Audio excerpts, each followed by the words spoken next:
Все эксперты на самом деле высокого уровня, профессионалы с большим опытом.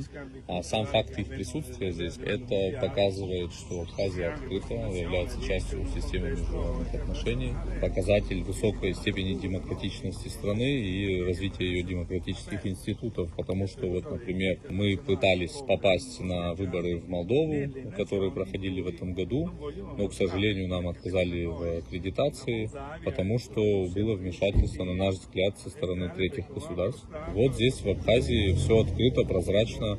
Нас пригласили поучаствовать в конференции, посмотреть, затем муниципальные выборы проходят на таком же высоком уровне, как и президентские.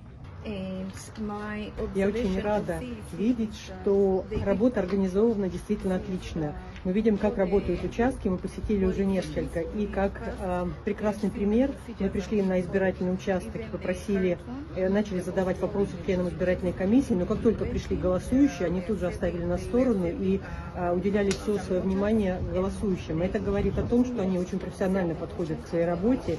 И, конечно, они были выучены и проинструктированы Центральной избирательной комиссией, поэтому мы понимаем ценность ее работы. Сегодня с коллегами из Эфиопии, Танзании, Кении и России мы посетили несколько избирательных участков. Мы смогли отметить, что электоральные практики развиваются, организация на высшем уровне, и то, что мы отмечали во время президентских выборов, действительно актуально на сегодняшний день. Также нам удалось познакомиться с представителями участковых избирательных комиссий, и да, мы на данный момент очень довольны тем, как выборы организованы.